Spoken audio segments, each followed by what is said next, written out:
तो गाइस कैसे हैं आप सब लोग। Dark spirit level martial artist के एपिसोड 1 के साथ हाजिर हूँ। तो हर बार की तरह मैं आपको पहले से बता देता हूँ। हो सकता है कि किसी और चैनल ने भी सीरीज को एक्सप्लेन किया हो। अगर आपने पहले से देखा हुआ है तो आप लोग रेस्ट करें, और जिन लोगों ने नहीं देखा हुआ तो वो लोग इस सीरीज को मेरे चैनल पर देख सकते हैं। तो हमारी फर्स्ट एपिसोड का स्टार्ट एक बहुत ही बुरी एंडिंग से होता है, जहाँ पर हमारे हीरो को दिखाया जाता है हमारे हीरो का कजन हमारे हीरो को बहुत ही बुरी तरह से पीट रहा होता है, क्योंकि हमारा हीरो इतना ज्यादा स्ट्रॉन्ग नहीं है। उसकी कल्टीवेशन लेवल काफी ज्यादा लो है, जबकि उसका कजन उससे ज्यादा स्ट्रॉन्ग है। तो हमारे हीरो का नाम लिन फेंग है। वो उसे काफी ज्यादा पीटता है, जिससे वो जख्मी होकर नीचे गिर जाता है। उसका कजिन उसे कहता है अब तुम बहुत ही जल्दी अपने बनाने वाले से मिलने वाले हो, और साथ ही वो अपनी पाम टेक्निक के साथ उसके मुंह पर हाथ रखता है और उसे ग्राउंड के अंदर दंसा देता है। और उसके कजन के इसी अटैक के साथ ही वो वहीं पर बेहोश हो जाता है, क्योंकि उसकी हालत बहुत ज्यादा खराब होती है। तो लिन फेंग के कजन का नाम लिन हैंग होता है। लिन हैंग वहाँ पर जोर जोर से हंसना शुरू कर देता है और कहता है अब जबकि मैंने इस कचरे को रास्ते से हटा दिया है तो मैं लिन हैंग अब अपनी फैमिली का यंग मास्टर बनूंगा और अगला लीडर भी मैं ही बनूंगा। तो इसी स्टोरी के साथ ही हमें जहाँ पर मार्शल आर्ट्स दुनिया के बारे में बताया जाता है कि उस वक्त की मार्शल आर्ट्स की दुनिया में आपके पास मार्शल आर्ट्स होना बहुत ज्यादा जरूरी है। जिसके पास मार्शल आर्ट्स होगी वही सबसे ज्यादा स्ट्रॉन्ग होगा। यहाँ पर स्ट्रॉन्ग कमजोर के ऊपर राज करता है। तो उस वक्त में वहाँ पर मार्शल आर्ट्स की बहुत ज्यादा अहमियत थी। अगर आप कल्टीवेट करने के बाद अपनी मार्शल आर्ट्स की टेक्निक्स को बहुत ज्यादा बढ़ाते हैं, आपके सामने पत्थर की बनी हुई दीवारें भी टिक नहीं पाएंगी। तो भी मार्शल आर्ट्स की विल को मास्टर कर लेता है। Specially dark spirit martial arts को रिवर्स और माउंटेन्स उसके सामने झुकते हैं। यहीं पर हमें 4 टाइप की मार्शल आर्ट स्पिरिट्स के बारे में बताया जाता है। सबसे पहले नेचर टाइप की मार्शल आर्ट स्पिरिट आती है, जिसके अंदर आपकी फायर, वुड, आइस और वाटर आ जाती है। उसके बाद मार्शल आर्ट्स ऑफ वेपन आती है, जिसके अंदर आपके वेपन्स आ जाते हैं, यानी आपकी तलवारें हो गई या फिर भाले हो गए। फिर पावर की मार्शल आर्ट स्पिरिट आती है, जो कि बीस्ट के पास होती है। अगर ये वाली मार्शल आर्ट्स आपके पास होगी तो आप एक बीस्ट जैसी स्ट्रेंथ रख सकते हैं। सबसे लास्ट पर यूनिक टाइप की मार्शल आर्ट स्पिरिट आती है, जो इस दुनिया में बहुत ही कम लोगों के पास होती है। तो यहीं से हमारे हीरो के बारे में बताया जाता है। हमारा हीरो कहता है मेरा नाम लिन फेंग है और इस वक्त मैं अपने मॉडर्न दौर के चाइना में एक स्टूडेंट हूँ, कॉलेज स्टूडेंट हूँ। लेकिन सड़क पार करते हुए अचानक गाड़ी के नीचे आने के बाद वहाँ पर मेरी मौत हो गई थी, और मेरे मरने के बाद मेरी सोल को मिस्टीरियसली यहाँ पर पास्ट की इस दुनिया के अंदर एक लड़के की बॉडी के अंदर डाल दिया गया है, जिसका नाम भी लिन फेंग है। ऐसे लगता है कि जैसे ये मेरा बरसों पुराना कोई जन्म है, जिसके अंदर दोबारा से मुझे जिंदा किया गया है। जिस लिन फेंग की बॉडी के अंदर मेरी सोल को ट्रांसफर किया गया है वो एक बहुत ही वीक सा लड़का है। सभी लोग उसे बहुत ज्यादा बेकार और कचरा समझते हैं। यहाँ पर कहानी कुछ ऐसी है। कहानी की शुरुआत में जिस लिन फेंग को उसके कजन ने मार दिया था, उस लिन फेंग की बॉडी के अंदर एक मॉडर्न वर्ल्ड का लिन फेंग आ जाता है। उसकी सोल उसकी बॉडी के अंदर आके दोबारा रीइंकार्नेट होती है। वो मॉडर्न वर्ल्ड का लिन फेंग यहाँ पर इस लिन फेंग की आइडेंटिटी लेने के बाद यहाँ पर अपनी स्ट्रेंथ को आगे बढ़ाएगा और वही इस कहानी का हीरो बनेगा। नेक्स्ट सीन हमारा लिन फेंग के घर का दिखाया जाता है। लिन फेंग वहाँ पर कजन से मार खाने के बाद कोमा में चला जाता है। कुछ लोग उसे उठाकर उसके घर ले आते हैं। लिन फेंग की आंख खुलती है तो वो अपने बिस्तर पर होता है। वो सामने की तरफ देखता और कहता है मेरा घर तो बिल्कुल भी ऐसा नहीं दिखता, ये मैं कौन सी जगह पर आ गया हूँ। साथ ही उसे याद आता है कि मैं तो एक गाड़ी के नीचे आ गया था, मैं तो वहाँ पर मर गया था, फिर मैं यहाँ पर इस जगह पर कैसे हूँ। उसी वक्त उसे याद आता है हो सकता है कि मैं यहाँ पर इस बॉडी के अंदर रीइंकार्नेट हुआ हूँ। फिर थोड़ी देर में उसे इस सारी बात की समझ आ जाती है, जहाँ पर जो कुछ भी हुआ है। वो लिन फेंग की बॉडी को देखकर कहता है इसकी मेमोरीज के मुताबिक ये लड़का एक बहुत ही बेकार और कमजोर सा लड़का है, यानी कि इस दुनिया के लोगों के लिए ये कचरे से ज्यादा कुछ भी नहीं। लेकिन अब जबकि मेरी सोल इसकी बॉडी के अंदर है तो मुझे लगता है कि इस लड़के की किस्मत चमकने वाली है। लिन फेंग अपनी बॉडी से कहता है पिछली बार तो तुम अपने कजन से मार खाने के बाद वहाँ पर मर गए थे, लेकिन इस बार अब जबकि मैं तुम्हारी जगह पर हूँ, मैं तुम्हें यकीन दिलाता हूँ कि मैं तुम्हारी बॉडी का बहुत ही अच्छे से ध्यान रखूंगा, क्योंकि इस दुनिया में सिर्फ पावर ही तुम्हें बचा सकती है। अगर तुम स्ट्रॉन्ग हो तो सभी लोग तुम्हारी रिस्पेक्ट करेंगे। तुम्हारे पास पावर होनी चाहिए। इसके पास पावर है, वो दुनिया पर राज कर सकता है। साथ ही वो अपनी बॉडी के अंदर से अपनी स्पिरिचुअल पावर को रिलीज कर रहा होता है। लिन फेंग कहता है इस दुनिया में मुझे स्ट्रॉन्ग बनने के लिए अपनी कल्टीवेशन को बढ़ाना होगा और मार्शल आर्ट्स की मार्शल स्पिरिट को बहुत ज्यादा इंक्रीज करना होगा ताकि मेरा लेवल अप हो सके। लिन फेंग कहता है यहाँ पर हमारे पास सिर्फ मार्शल आर्ट्स की टेक्निक्स और साथ में स्पिरिचुअल पावर का होना काफी नहीं है, बल्कि हमारा हौसला और हमारी विल पावर ज्यादा होनी चाहिए, क्योंकि पुराने वाले लिन फेंग के पास बिल्कुल भी नहीं थी। लेकिन अब जबकि इसकी बॉडी के अंदर मैं हूँ तो अब ये भी बहुत ही जल्दी बदल जाएगा। दुनिया को एक बहुत ही स्ट्रॉन्ग लिन फेंग दिखाई देगा। तो इस लड़के की मेमोरीज है, और दूसरा मैं जिस मॉडर्न दुनिया से आया हूँ वो दुनिया भी सारी की मेमोरीज भी मेरे पास है। मैं दोनों की नॉलेज को यूज करते हुए यहाँ पर अपनी मार्शल आर्ट्स की कल्टीवेशन को बढ़ा सकता हूँ। तो लिन फेंग उठकर खड़ा हो जाता है तो उसकी बॉडी के अंदर से आने वाले लिन फेंग की मार्शल स्पिरिट बाहर निकलती है। लिन फेंग इस बात से बहुत ज्यादा हैरान होता है और कहता है ये क्या मेरी बॉडी के अंदर से मार्शल स्पिरिट बाहर निकल रही है। साथ ही वो कहता है नहीं, ये मेरी बॉडी से निकल नहीं रही बल्कि मेरी बॉडी के अंदर ऐड हो रही है। ये ये पुराने लिन फेंग की मार्शल स्पिरिट है। लगता है कि मेरी सोल इसकी बॉडी के साथ मर्ज कर रही है। तो इसकी बॉडी के अंदर जो स्पिरिचुअल एनर्जी थी वो मुझे अपने ओनर के तौर पर एक्सेप्ट कर रही है। फिर साथ ही हमारे लिन फेंग की बॉडी के अंदर से उसकी अपनी स्पिरिट पावर रिलीज होती है जो कि डार्क स्पिरिट होती है। कि पूरी बॉडी वहाँ पर डार्क कलर के ऑरा से कवर हो जाती है। यहाँ पर दोनों स्पिरिट्स के रिलीज होने के बाद लिन फेंग सामने की तरफ देखता है तो उसे पुराने लिन फेंग की मार्शल स्पिरिट दिखाई देती है जो कि एक स्नेक टाइप की मार्शल स्पिरिट होती है। लिन फेंग कहता है ये तो बस एक छोटा सा स्नेक है, हालांकि इसके पास 20 टाइप की स्पिरिट है लेकिन ये बहुत ज्यादा कमजोर है, इसी वजह से इसे कचरा कहा जाता रहा है। और इस वक्त मेरी बॉडी के पीछे जो ब्लैक कलर की स्पिरिट है, लगता है कि ये मेरी नई स्पिरिट है, वो मेरी अपनी स्पिरिट है। इसको देखकर ही लगता है कि ये बहुत ज्यादा खतरनाक किस्म की स्पिरिचुअल पावर है और ये एक यूनिक पावर है। मैं इसको आज के पास डार्क स्पिरिट पावर कहा करूंगा। तो लिन फेंग जल्दी से अपने कपड़े पहन लेता और कहता है तो इसका मतलब तो ये है कि आज के बाद मेरे पास 2 स्पिरिट्स हैं। तो पुराने वाले लिन फेंग की स्नेक टाइप की स्पिरिट है और मेरी यूनिक पावर जो कि डार्क स्पिरिट है। तो लिन फेंग अपने कपड़े पहनने के बाद अपने रूम से बाहर निकलता है। तो जैसे ही वो घर से बाहर निकलता है तो सामने उसका ट्रेनिंग ग्राउंड होता है। लिन फेंग कहता है तो मेरी पुरानी बॉडी के मालिक का ये ट्रेनिंग ग्राउंड है, वो यहीं पर अपनी ट्रेनिंग किया करता था। वहाँ पर काफी बड़े बड़े पिलर्स लगे होते हैं जिनके साथ वो ट्रेनिंग किया करता था। लिन फेंग कहता है टाइमिंग बहुत ज्यादा अच्छी है, ऐसे भी मैं अपनी नई डार्क स्पिरिट को यहाँ पर ट्राई करना चाहता हूँ कि मेरी डार्क स्पिरिट के साथ मेरी स्पिरिट पावर कितनी ज्यादा बढ़ गई है। लिन फेंग की फैमिली में एक बहुत ही स्पेशल टेक्निक है जिसका नाम 9 हैवी वेव्स है। 9 हैवी वेव्स टेक्निक को यूज करते हुए अपनी पाम को सामने की तरफ करता है, उसके अंदर से बहुत सारी स्पिरिट एनर्जी रिलीज होती है। सामने जितने भी पिलर्स होते हैं वो सारे के सारे स्टोन पिलर्स वहीं पर टूट जाते हैं। वहाँ पर एक जबरदस्त धमाका होता है। लिन फेंग बहुत ज्यादा खुश हो जाता है और कहता है ये तो बिल्कुल भी बुरा नहीं है, मुझे ये बहुत ज्यादा पसंद आया। कि मैंने प्रिडिक्ट किया था मेरी पावर वाकई में बढ़ चुकी है। इस वक्त मैं अपने 7th लेवल पर पहुंच चुका हूँ, यानी कि आज के बाद कोई भी यहाँ पर मुझे कचरा नहीं कहेगा। तो लिन फेंग अभी वहीं पर खड़ा होता है कि उसी वक्त पीछे से उसके फादर निकलते हैं और उसे कहते हैं बेटे तुम यहाँ पर क्या कर रहे हो, हमारी बॉडी अभी पूरी तरह से हील नहीं हुई, तुम्हें वापस जाकर अपने रूम में रेस्ट करनी चाहिए। लिन फेंग उसे कहता है फादर आपको परेशान होने की जरूरत नहीं है, मेरी बॉडी पूरी तरह से ठीक हो चुकी है, अब मुझे और ज्यादा बिस्तर के ऊपर रेस्ट करने की जरूरत नहीं है। फादर उसे कहते हैं मुझे इस बात से बहुत ज्यादा खुशी हुई, तुम्हारी बॉडी के ऊपर काफी गहरे जख्म थे लेकिन वो बहुत ही जल्दी हील हो गए। फादर उसे कहते हैं मुझे लगता है कि तुम्हारे साथ ये जो भी हादसा हुआ है ये सब कुछ तुम्हारे उन दोनों कजिन्स ने किया होगा। उन दोनों के अलावा यहाँ पर और कौन हो सकता है जो तुम्हें मारना चाहता है, मुझे तो लगता है कि वो वाकई में तुम्हें वहाँ पर मारना चाहते थे लेकिन वो अपने मकसद में कामयाब नहीं हो सके। लिन फेंग अपने फादर से कहता है फादर आपको मेरे लिए ज्यादा परेशान होने की जरूरत नहीं है, अब जबकि मैं बिल्कुल ठीक हो चुका हूँ, मेरे साथ जिसने भी ये सब कुछ किया है मैं उसको खुद ही संभाल लूंगा, आपका बेटा बड़ा हो चुका है। फादर भी उसकी बात सुनने के बाद काफी ज्यादा हैरान होती है और कहती है इसको देखकर ही महसूस हो रहा है जैसे कि मेरा बेटा काफी ज्यादा चेंज हो चुका है, ये पहले से बहुत ज्यादा स्ट्रॉन्ग लग रहा है। फादर सोच रहे होती है अगर वाकई में इस हादसे के बाद मेरा बेटा पहले से स्ट्रॉन्ग हो गया है, मुझे लगता है कि इसके ऊपर जो अटैक हुआ है वो इतना भी बुरा नहीं था, ये मेरे लिए एक ब्लेसिंग से कम नहीं है। फिर साथ ही फादर की नजर वहाँ पर स्टोन पिलर्स के ऊपर पड़ती है, वो उसे कहते हैं लिन फेंग यहाँ पर इन सारे स्टोन पिलर्स के साथ क्या हुआ, ये सारे के सारे गिर कैसे गए। लिन फेंग स्टोन पिलर्स की तरफ देखकर अपने फादर से कहता है फादर इसके लिए भी आपको परेशान होने की जरूरत नहीं है, मुझे लगा शायद मेरी स्पिरिट पावर बढ़ गई है, इसी वजह से मैं यहाँ पर आकर ट्रेनिंग कर रहा था और ट्रेनिंग के दौरान ये सारे स्टोन पिलर्स गिर गए और टूट गए। फादर उसकी बात सुनने के बाद फिर से सोच रहे होते हैं सारे पिलर्स को तोड़ना कोई आसान काम नहीं है, मुझे लगता है कि इसने यहाँ पर जो ब्लास्ट किया है अंदर 7000 पाउंड की पावर तो जरूर होगी, इसका मतलब यह है कि मेरा बेटा 7th की लेयर तक पहुँच चुका है। लेकिन अचानक से ऐसा कैसे हो सकता है, मार खाकर वापस आने से पहले तक तो ये काफी लंबे अरसे तक 5th लेवल तक अटका रहा है, इसी वजह से सभी लोग इसको कचरा समझ रहे थे।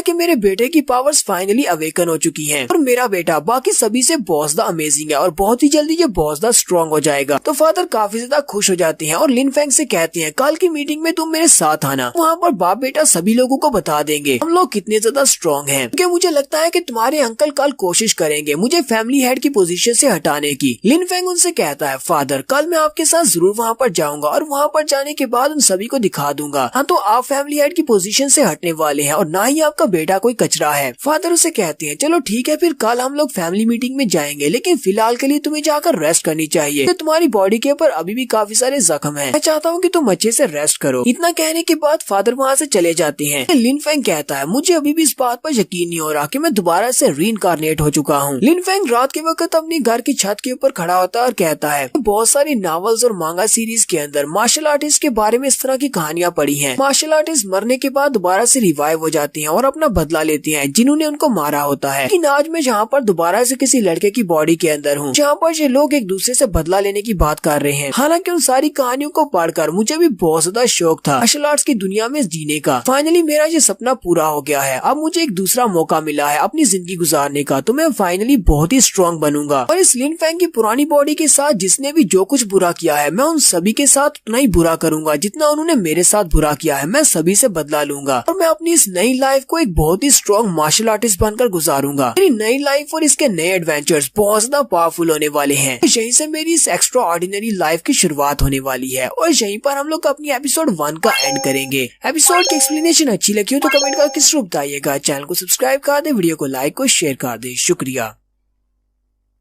हेलो गाइस, कैसे हैं आप सब लोग। डार्क स्पिरिट की सेकंड एपिसोड के साथ हाजिर हूं। तो लास्ट एपिसोड के एंड पे हमने देखा था लिन फैंग एक नई बॉडी के अंदर आ चुका है जिसका नाम भी लिन फैंग था, लेकिन अब उसके पास डबल स्पिरिट है। एक उसकी अपनी डार्क स्पिरिट है और दूसरी पुरानी बॉडी की अपनी स्पिरिट है जो कि स्नेक टाइप की स्पिरिट है, यानी कि अब उसकी स्ट्रेंथ बहुत ज्यादा बढ़ने वाली है। पिछली एपिसोड में उसके फादर ने उसे कहा था कि कल फैमिली की मीटिंग में तुम मेरे साथ चलना। तो इस एपिसोड की शुरुआत में वो दोनों फैमिली मीटिंग में जाते हैं क्योंकि फैमिली के बाकी के सारे मेंबर्स भी वहीं पर होते हैं और उन सभी को अच्छी तरह से पता होता है कि लिन के बेटे लिन फैंग को उसके कजन्स ने बहुत ही बुरी तरह से पीटा था और अधमरी हालत में सेक्टर से उसे वापस लाया गया था। यहाँ पर मार्शल आर्ट्स की दुनिया में अगर किसी को अधमरी हालत में जिंदा वापस लाया जाए तो ये बहुत बड़ी रिग्रेट और शेम की बात है। कोई भी ऐसा नहीं चाहेगा। यहाँ पर मार्शल आर्ट्स की दुनिया में आप लोग फाइट करते हुए मरना तो पसंद करेंगे लेकिन जख्मी होकर घर वापस आना नहीं पसंद करते। वो सभी लोग यहाँ पर इन दोनों के बारे में बातें कर रहे होती है। वो लोग कहते हैं लिन हाई को तो जरा भी शर्म नहीं आती, वो अपने बेटे को यहाँ पर लेकर आ गया है। कुछ दिन पहले यूनहाई सेक्टर के कुछ लड़के लिन हाई के बेटे लिन फैंग को अधमरी हालत में उठाकर वापस लेकर आए थे। इस बार की फैमिली मीटिंग में लिन फैमिली के दोनों बड़े एल्डर्स भी हैं। लगता है आज की मीटिंग में यहाँ पर डिसाइड होने वाला है कि नया फैमिली का हेड कौन बनेगा। सेकंड अंकल हमेशा से ऐसा चाहते थे कि वो लिन हाई को हटाकर उसकी जगह पर फैमिली के हेड बन जाएं और आज वो यहाँ पर इस बात को मुद्दा बनाएंगे। लिन फैंग जो कि अपने फादर के पीछे पीछे चल रहा होता है, वहीं पर उसका कजन भी खड़ा होता है। वो उसे कहता है कमीने कहीं के तुम अभी तक जिंदा हो तो वाकई में बहुत ज्यादा लकी हो, हालांकि तुम सिर्फ एक कचरे हो लेकिन अभी तक जिंदा हो। लेकिन जरा तुम्हारी हिम्मत तो देखो, तुम्हें तो शर्म आनी चाहिए। यहाँ पर आते हुए तुम सभी एल्डर्स के सामने यहाँ पर कैसे आ सकते हो। तुमने हमारी लिन फैमिली के नाम पर दाग लगा दिया है। तो उसके इस कजन का नाम लिन जुन होता है। लिन फैंग उसे कहता है अगर तुमने एक और लफ्ज कहा तो उसके बाद मैं तुम्हें दिखाऊंगा कि मैं कचरा हूँ या क्या हूँ। फादर उसे कहते हैं बेटा तुम्हें इसके साथ बहस करने की जरूरत नहीं है। जैसा कि तुम देख सकते हो कि तुम्हारे कजन लिन जुन के अंदर जरा भी तमीज नहीं है। इतने सारे एल्डर्स और अंकल्स के होते हुए वो यहाँ पर तुमसे बहस कर रहा है। इसकी तरह नहीं बनना, चुपचाप मेरे साथ आ जाओ। आज फैमिली मीटिंग में वैसे भी मैं सभी के मुंह बंद करवा दूंगा। लिन फैंग अपने फादर से कहता है ठीक है फादर, और वो उनके पीछे चल पड़ता है। वो सभी लोग जैसे वहाँ पर जाकर बैठ जाते हैं तो फैमिली के जो थर्ड अंकल होते हैं यानी लिन फैंग के तीसरे अंकल होते हैं वो उठकर खड़े होते हैं और कहते हैं यहाँ पर हमारी फैमिली के जितने भी एल्डर्स हैं मैं उन सभी को बता दूं, कुछ दिन पहले यूनहाई सेक्टर के लोग हमारे पास आए थे और वो वहाँ से लिन फैंग को उठाकर लाए थे। लिन फैंग ने वहाँ पर बहुत ही बुरी तरह से मार खाई थी। इतनी सारी मार खाने के बाद वो कोमा की हालत में था। क्या आपको पता है कि इसकी वजह से हमारी लिन फैमिली के नाम पर एक दाग लग गया है। ये हमारे लिए बहुत ही बड़ी डिस्ग्रेस की बात है। इसलिए मैं यहाँ पर आप सभी के सामने ये प्रस्ताव रखना चाहता हूँ कि लिन फैंग को फैमिली से बेदखल कर दिया जाए, इसे फैमिली से निकाल दिया जाए, ये इस लायक नहीं है। लिन फैंग के फादर उठकर खड़े हो जाते हैं और उसे कहते हैं थर्ड ब्रदर बस बहुत हो गया, तुम ऐसा नहीं कह सकते। तुम ये बात अच्छी तरह से जानते हो कि फैमिली का हेड इस वक्त मैं हूँ। फैमिली का हेड होने के नाते अपनी फैमिली के बारे में जो भी डिसाइड करना है वो मैं डिसाइड कर सकता हूँ। तुम्हें मेरे बेटे के बारे में फैसला लेने की जरूरत नहीं है। जाओ और जाकर चुपचाप अपनी सीट पर बैठ जाओ। तो यहीं पर फादर के साथ ही लिन फैंग के बड़े अंकल भी बैठे होते हैं। ये टोटल 3 भाई हैं। भाई का नाम लिन बा होता है। लिन बा उसे कहते हैं हाँ ये बात हम सभी लोग अच्छी तरह से जानते हैं कि तुम्हें फैमिली का हेड बनाया गया है, लेकिन तुम थर्ड ब्रदर से इस तरह बात नहीं कर सकते। वो भी क्लैन का एक लीडर है, वो भी यहाँ पर क्लैन को रिप्रेजेंट कर रहा है। तुम्हारे बेटे की वजह से हमारे पूरे क्लैन को नुकसान पहुँचा है, हमारी इज्जत दाव पर लगी है। लिन फैंग के फादर उसे कहते हैं तुम तो बस यहाँ पर मेरी फैमिली हेड की पोजीशन लेना चाहते हो, इसलिए तुम सभी लोगों ने मिलकर ये प्लान बनाया है। तो तुम्हें लगता है कि मुझे इस सब के बारे में नहीं पता कि ये सारा तुम्हारा अपना प्लान है। लिन फैंग के फादर जल्दी से उठकर बाहर निकल आते हैं और उसे कहते हैं चलो ठीक है मैं तुम्हारे इस प्लान को पूरा करने में तुम्हारा साथ देता हूँ, क्यों ना हम दोनों यहाँ पर एक फाइट करें। जो भी हम में से जीतेगा नया फैमिली का हेड बन जाएगा और जो हारेगा उसे यहाँ से जाना पड़ेगा। और उसके बाद जब मैं इस फाइट को जीत जाऊंगा कोई भी यहाँ पर अपनी बकवास नहीं करेगा, सभी लोग अपने मुंह बंद रखेंगे। थर्ड ब्रदर भी जल्दी से बाहर निकल आते हैं और कहते हैं हाँ क्यों नहीं, क्या तुम्हें लगता है कि मैं अपने छोटे भाई से डरता हूँ। ठीक है हम लोग फाइट करते हैं। वहीं पर फैमिली के एल्डर्स भी खड़े होते हैं। एक एल्डर बड़े एल्डर से कहते हैं, एल्डर लिन हाई को लगता है कि ये बहुत ज्यादा स्ट्रॉन्ग है, ये जहाँ पर किसी को भी चैलेंज कर सकता है, जहाँ तक कि इसने अपने बड़े भाई को भी चैलेंज कर दिया। लगता है कि हमें इसे एक अच्छा सबक सिखाना चाहिए। ग्रैंड एल्डर उनसे कहते हैं, मुझे तो नहीं लगता कि इसे सबक सिखाने की जरूरत है, जबकि ये दोनों जहाँ पर फाइट करने वाले हैं, जो भी इनमें से जीतेगा उसे हम लोग नया फैमिली का हेड बना देंगे। लिन हाई के लिए इतनी ही सजा काफी रहेगी। वो सभी लोग चुपचाप वहाँ पर इस फाइट को देखने के लिए रेडी हो जाते हैं, लेकिन उसी वक्त लिन हाई अपनी पावर्स को रिलीज करते हैं और उनकी बॉडी के अंदर से बहुत सारी आइस स्पिरिट निकलती है, क्योंकि इनके पास नेचर टाइप की स्पिरिट एनर्जी है। लिन हाई जैसे वहाँ पर अपनी आइस स्पिरिट को रिलीज करते हैं तो वो सिर्फ एक ही अटैक के साथ अपने बड़े भाई को वहाँ पर एक बड़े से आइस क्रिस्टल में जमा देते हैं और वो भी वहाँ पर चिल्लाना शुरू कर देते हैं। थर्ड ब्रदर कहते हैं, ऐसा कैसे हो सकता है, इसका आइस स्पिरिट तो पहले से बहुत ज्यादा स्ट्रॉन्ग हो चुकी है। साथ ही लिन हाई अपनी आइस के क्रिस्टल को तोड़ते हैं। उसके थर्ड ब्रदर काफी ज्यादा जख्मी हो जाते हैं, उनके मुंह से ब्लड निकल रहा होता है, तो वहीं पर नीचे गिर जाते हैं। गिरने के बाद लिन बाओ से कहते हैं, सेकंड ब्रदर मैंने तो ऐसा सोचा भी नहीं था कि तुम्हारी कल्टीवेशन इतनी ज्यादा बढ़ चुकी है, तुम तो बहुत ज्यादा स्ट्रॉन्ग हो चुके हो। बाकी के सभी लोग भी बातें करना शुरू कर देते हैं और कहते हैं, फैमिली हेड को सिर्फ एक ही स्ट्राइक लगी अपने थर्ड ब्रदर को हराने के लिए, उन्होंने अपने बड़े भाई को सिर्फ एक ही अटैक के साथ हरा दिया। इसका मतलब ये है कि फैमिली हेड बहुत ज्यादा स्ट्रॉन्ग है। ग्रैंड एल्डर भी उनकी पावर्स को देखने के बाद कहते हैं, लिन हाई ने अपने आइस बाउंड स्किल को 8वें लेवल तक कल्टीवेट कर लिया है, ये तो काफी ज्यादा स्ट्रॉन्ग हो चुका है। लिन हाई वहाँ पर अपने भाई को हराने के बाद ग्रैंड एल्डर से कहते हैं, एल्डर्स प्लीज आप अपनी इस मीटिंग को कंटिन्यू करें। ग्रैंड एल्डर उसे कहते हैं, लिन हाई तुम्हें यहाँ पर इतना ज्यादा सीरियस होने की जरूरत नहीं है, हमारी मीटिंग तो यहाँ पर खत्म हो चुकी है। जैसा कि सैम फैमिली के सभी लोगों ने ये सब कुछ देख लिया है कि तुम आज भी उतने ही स्ट्रॉन्ग हो जितने पहले कभी स्ट्रॉन्ग हुआ करते थे। तो तुमने यहाँ पर अपनी पावर दिखाकर सभी फैमिली मेंबर्स को मोटिवेट किया है कि सभी को तुम्हारी तरह अपनी कल्टीवेशन को बढ़ाना चाहिए। ये मीटिंग यहीं पर खत्म करते हैं, सभी ने ये सब कुछ देख लिया है, इसलिए सभी लोग जा सकते हैं। मास्टर लिन हाई कहते हैं, ठीक है ग्रैंड एल्डर, तो मैं सबसे पहले यहाँ से जाना चाहूंगा। वो जैसे ही नीचे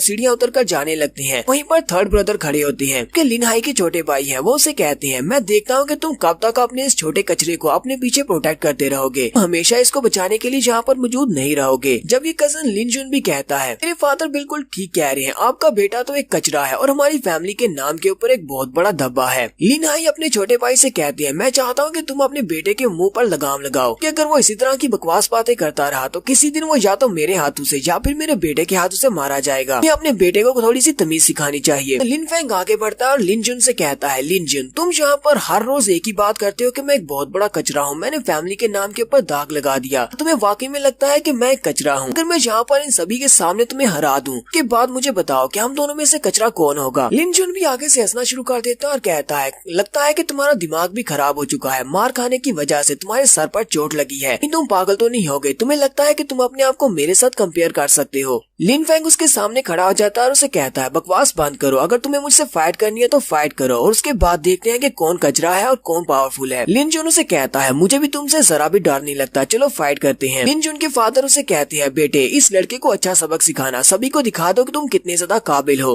लिन जुन लिन फैंग से कहता है, लिन फैंग हम दोनों यहाँ पर एक बैट लगाते हैं, मैं तुम्हें 3 पंचेस मारूंगा, अगर तुमने मेरे 3 पंचेस को ब्लॉक कर लिया मैं हार जाऊंगा। बाद में तुम ऐसा ना कहो कि मैं तुम्हें चांस नहीं दे रहा, इसलिए मैं तुम्हें ये मौका दे रहा हूँ। लिन फैंग उसकी बात सुनने के बाद कहता है, चलो मैं भी तुम्हें यहाँ पर एक मौका देता हूँ, तुम्हें सिर्फ मेरे एक ही पंच को ब्लॉक करना होगा, अगर तुमने मेरे एक पंच को ब्लॉक कर लिया तो मैं हार जाऊंगा। सुनने वाले भी बहुत ज्यादा हैरान हो जाते हैं और कहते हैं, कहीं ये लिन फैंग पागल तो नहीं हो गया? लगता है कि इसके सर पे कुछ ज्यादा ही गहरी चोट लगी है, लगता है कि ये लिन जुन को सिर्फ एक ही पंच के साथ हरा सकता है। लिन जुन बहुत ज्यादा गुस्सा आ जाता है और उसे कहता है, तुम्हारी हिम्मत कैसे हुई यहाँ पर सभी लोगों के सामने मेरी इंसल्ट करने की, जबकि तुम भी ये बात अच्छी तरह से जानते हो कि तुम एक पंच के साथ मुझे नहीं हरा सकते। तुमने यहाँ पर सभी के सामने मेरी इंसल्ट किया, इसलिए तो आज मैं तुम्हें यहाँ पर नहीं छोड़ूंगा, मैं तुम्हें मारने वाला हूँ। जबकि हमारा लिन फैंग जल्दी से अपने पंच के ऊपर अपनी डार्क स्पिरिट को रिलीज करता है और उसे कहता है, चलो ठीक है अब फाइट करते हैं, और वो दोनों ही अपनी अपनी स्पिरिट पावर्स को रिलीज करते हैं। जैसे ही वो वहाँ पर अपनी स्पिरिट पावर्स को रिलीज करते हैं, लिन फैंग सामने की तरफ अपने हाथ को करते हुए अपनी 9 हैवी वेव्स टेक्निक को यूज करता है, और लिन फैंग की उस डार्क स्पिरिट की वजह से उसकी 9 हैवी वेव्स की टेक्निक बहुत ज्यादा पावरफुल हो जाती है, उसकी पाम की से बहुत सारी एनर्जी निकलती है। लिन जुन ये देखने के बाद बहुत ज्यादा घबरा जाता है और कहता है, मुझे इतना ज्यादा प्रेशर क्यों महसूस हो रहा है, जैसे कि ये मुझे पूरे का पूरा निगल जाएगा। लिन फैंग की ब्लैक एनर्जी उसकी चेस्ट के ऊपर आकर टकराती है और उसी के साथ ही लिन जुन पीछे की तरफ गिर जाता है और जोर जोर से चिल्लाना शुरू कर देता है, साथ ही उसके मुंह से ब्लड निकल रहा होता है क्योंकि वो बहुत ज्यादा जख्मी हो जाता है। देखने वाले भी बहुत ज्यादा हैरान होते हैं और बातें कर रहे होती हैं कि यहाँ पर लिन फैंग ने सिर्फ एक ही पंच के साथ लिन जुन को हरा दिया है, जिसका लेवल उससे अप है। क्या ये वाकई में लिन फैमिली का वही कचरा है जिसके बारे में हम लोग रोज बातें करते हैं कि ये फैमिली के नाम पर एक दाग है? लिन जुन भी मार खाने के बाद कहता है, तुम तो सिर्फ 5th लेयर पर थे, तुम अपनी 5th की लेयर से आप कैसे हुए? हमारे पास इतनी ज्यादा स्ट्रेंथ कैसे हो सकती है?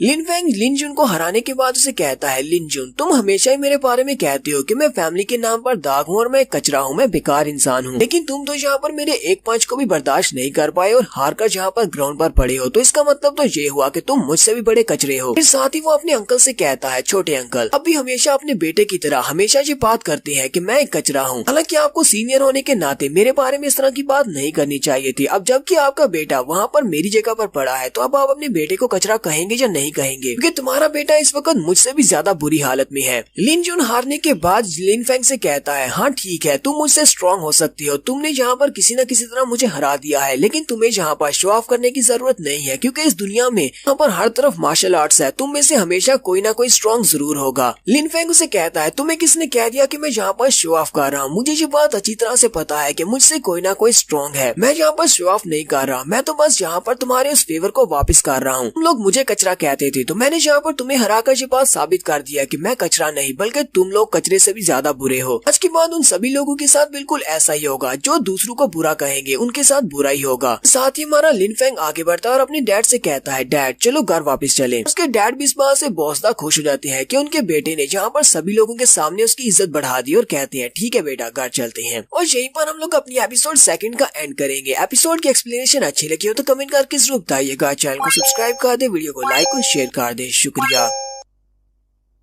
तो गाइस कैसे हैं आप सब लोग? Dark spirit level martial artist के एपिसोड 3 के साथ हाजिर हूँ। अगर आप मेरे चैनल पर नए हैं और अभी तक चैनल को सब्सक्राइब नहीं किया हुआ तो जल्दी से चैनल को सब्सक्राइब कर दे, वीडियो को लाइक और शेयर कर दे। शुक्रिया। तो लास्ट एपिसोड के एंड पे हमने देखा था लिन फेंग अपने कजन को हराने के बाद वहाँ पर उन सभी को दिखा देता है कि वो कितना स्ट्रॉन्ग है। उन सभी को ये भी बता देता है कि आज के बाद जो भी बुरा करेगा उसके साथ बुरा ही होगा। वो अपने फादर से कहता है, फादर चलो यहाँ से चलते हैं। और फादर इस बात से बहुत ज्यादा खुश होते हैं। वो अपने बेटे को देख देख कर फख्र महसूस कर रहे होते हैं। वो उसकी तरफ देखते हैं और कहते हैं, मेरा बेटा तो एक फिलोसोफर बन चुका है। यानी इसने ये लफ्ज कहाँ से सीखा है कि जो बुरा करेगा उसके साथ बुरा होगा। लगता है कि मेरा बेटा बड़ा हो गया है। ना सिर्फ इसने यहाँ पर अपनी कल्टीवेशन को बढ़ाया है और इसकी स्ट्रेंथ बढ़ी है, बल्कि इसकी नॉलेज भी काफी ज्यादा बढ़ चुकी है। एक बार इसकी बॉडी के अंदर जो इसकी स्नेक मार्शल आर्ट स्पिरिट है वो अवेकन हो जाए, फिर इसके बाद इसे पता चलेगा कि इसको कितना बड़ा तोहफा मिला है। इसके पास जो नेचर टाइप की स्नेक मार्शल आर्ट स्पिरिट है वो इसको इसकी माँ से मिली है और इसकी माँ एक बहुत ही स्ट्रॉन्ग वॉरियर थी। तो वो दोनों बाप बेटा फैमिली मीटिंग से वापस आते हैं। वापस आने के बाद लिन फेंग अपने फादर से कहता है, फादर मैं अपने सेक्टर में वापस जाना चाहता हूँ, वहाँ पर जाकर अपनी कल्टीवेशन को बढ़ाऊंगा। फादर उसे कहते हैं, लेकिन तुम्हें यूनाइट सेक्टर में वापस जाने की क्या जरूरत है? वहाँ पर जाने के बाद तुम फिर से अकेले हो जाओगे, यहाँ पर रहकर मेरी नजरों के सामने भी तो कल्टीवेट कर सकते हो। लिन फेंग अपने फादर से कहता है, फादर कुछ चीजें ऐसी हैं जिनको अवॉइड नहीं किया जा सकता। अगर मैं यहाँ पर घर पे रहकर कल्टीवेट करूंगा तो इन सभी लोगों के मुंह बंद नहीं होंगे। ये सभी लोग आपको बातें सुनाएंगे कि मैं अपने फादर के शेल्टर में छुपा हुआ हूँ। भी लोग मुझे अभी भी कमजोर समझेंगे। मैं बाहर निकलकर दुनिया को देखना चाहता हूँ और वहाँ पर जाकर कल्टीवेट करूंगा और स्ट्रॉन्ग बनूंगा।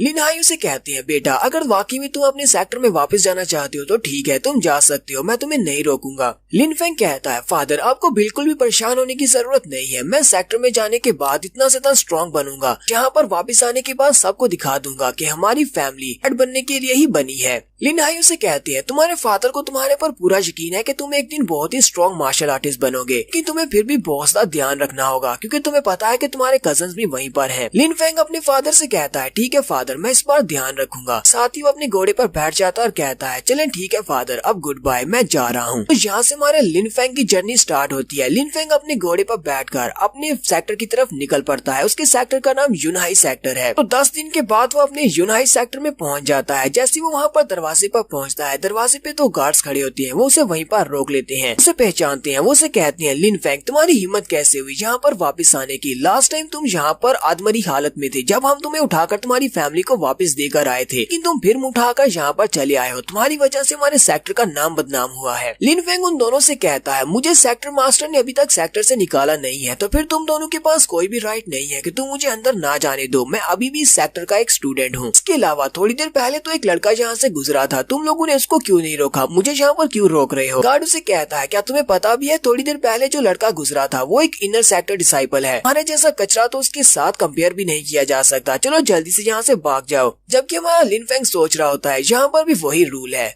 स्ट्रॉन्ग हमेशा कमजोर को बुली करता है। लगता है कि मैं बहुत ज्यादा कमजोर हूँ, इसी वजह से ये सब कुछ मेरे साथ ऐसे कर रहे हैं। जल्दी से अपनी डार्क स्पिरिट को रिलीज करता है, अपने हाथ को सामने की तरफ करते हुए अपनी हैवी वेव टेक्निक को रिलीज करता है और उन दोनों गार्ड्स के ऊपर अटैक करते हुए उन्हें वहीं पर नीचे फेंक देता है। वो दोनों भी बहुत ज्यादा हैरान होते हैं और मार खाने के बाद वहीं पर गिर जाते हैं। लिनफेंग उन दोनों से कहता है, शुक्र करो कि इस वक्त मैं इस मूड में नहीं हूँ, तुम दोनों की जान लूं, इसलिए तुम दोनों को जिंदा छोड़ देता हूँ। अगली बार मेरे सामने इस तरह बिहेव मत करना, क्योंकि अगली बार मैं तुम्हारे पर जरा भी तरस नहीं खाऊंगा। मैं तुम्हारे हाथ पांव काट दूंगा, यहाँ पर तुम्हारी कल्टीवेशन को सील कर दूंगा। तो हमारा लिनफेंग यहाँ पर दरवाजे से एंटर होने के बाद सीधा हमारी बुक पेविलियन की तरफ जाता है, जहाँ पर लाइब्रेरी के अंदर मार्शल आर्ट्स के बहुत सारे टेक्निक्स और किताबें रखी हुई है। वहीं पर स्टार पेविलियन के बाहर एक एल्डर खड़े होते हैं। लिनफेंग वहीं पर जाकर अपने घोड़े को रोकता है और उस एल्डर के सामने खड़ा होकर कहता है, ग्रीटिंग्स एल्डर, मेरा नाम लिनफेंग है और मैं यहाँ पर स्टार पेविलियन में अपने लिए सूटेबल मार्शल आर्ट्स की टेक्निक्स लेने के लिए आया हूँ। वो एल्डर उसे देखते ही कहते हैं, तो इस वक्त तुम अपनी 7th की लेयर पर हो। क्योंकि तुम 7th की लेयर पर हो इसलिए तुम स्टार पेविलियन के फर्स्ट लेवल को ही यूज कर सकते हो। सेकंड लेवल पर जाने की तुम्हें इजाजत नहीं है। फर्स्ट लेवल में जाओ और वहाँ से अपने लिए सिर्फ 2 ही कल्टीवेशन की बुक्स को लेना, ज्यादा मत लेना। अपने लिए मार्शल आर्ट्स की बुक्स को पिक करने के बाद वापस मेरे पास आना। लिनफेंग भी इस बात से काफी ज्यादा हैरान होता है और कहता है, लगता है कि ये एल्डर काफी ज्यादा पावरफुल है। लिनफेंग कहता है, मेरी मॉडर्न लाइफ में मुझे एक टीवी शो याद है, एक मूवी के अंदर इस तरह के एक एल्डर होते हैं जो कि हर वक्त शराब पीते रहते हैं, लेकिन असल में वो बहुत ही महान मास्टर होते हैं। लगता है कि ये भी उसी तरह का एक महान मास्टर है जो कि यहाँ पवेलियन के बाहर बैठा है। इसने देखते ही पहचान लिया कि मैं इस वक्त अपनी 7th की लेयर पर हूँ। मुझे इसकी रिस्पेक्ट करनी चाहिए क्योंकि मुझे हो सकता है कि इससे काफी सारे टिप्स मिल सके, क्योंकि ये मास्टर बहुत ज्यादा स्ट्रॉन्ग हो सकता है। यहाँ पर इस पूरे के पूरे मार्शल आर्ट स्क्रॉल की बिल्डिंग को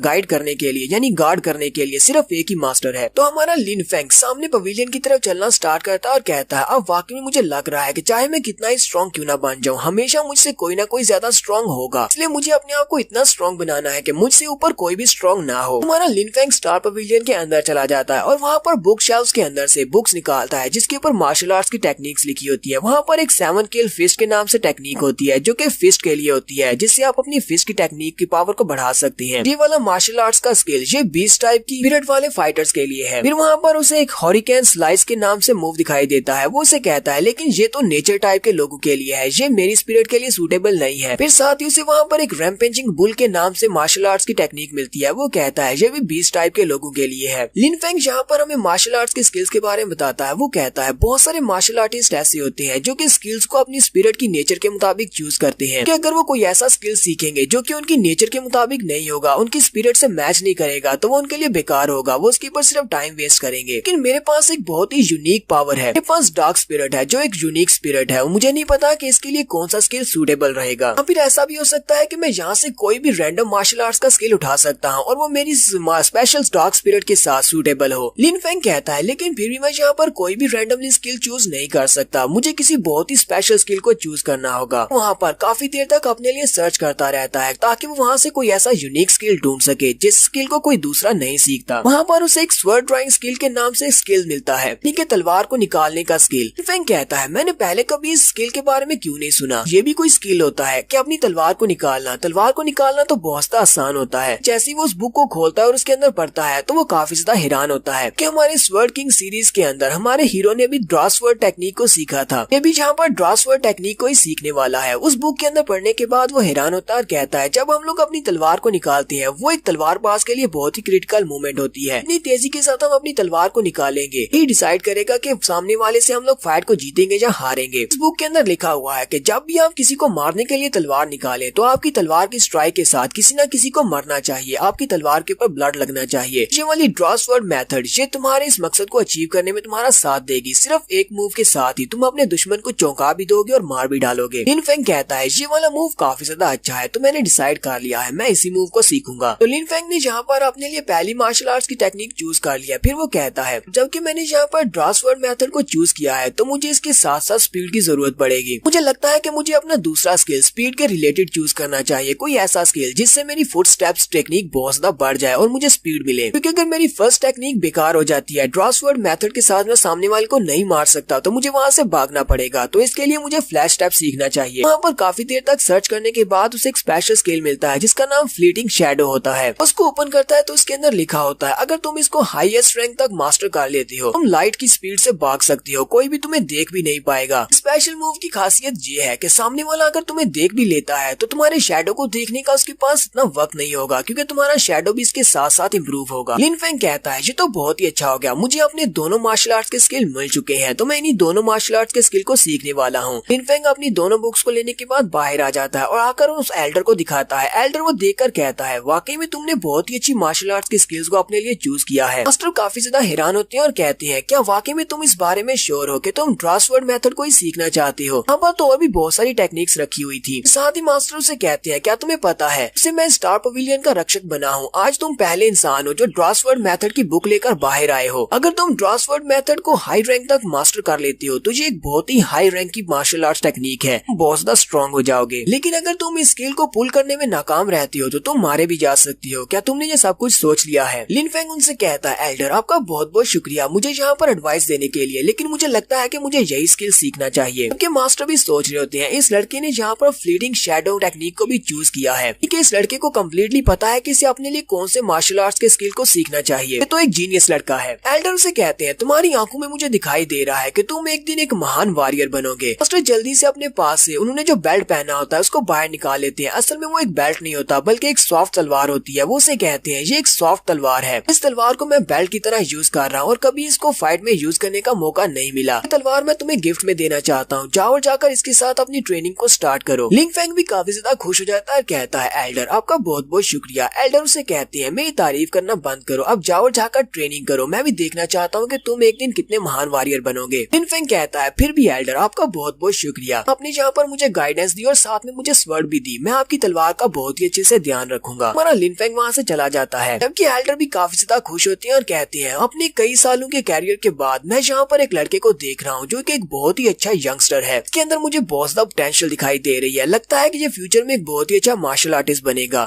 आजकल इस तरह के बच्चे नहीं बचे, जिसके पास पावर होती है वो बहुत ज्यादा एरोगेंट हो जाता है, लेकिन ये बच्चा बहुत ज्यादा मैनर वाला है। तो देखते हैं कि इस लड़के का फ्यूचर डार्क होता है या फिर ब्राइट होता है। और यहीं पर हम लोग अपनी एपिसोड 3 का एंड करेंगे। एपिसोड की एक्सप्लेनेशन अच्छी लगी हो तो कमेंट करके जरूर बताइएगा। चैनल को सब्सक्राइब कर दे, वीडियो को लाइक और शेयर कर दे। शुक्रिया।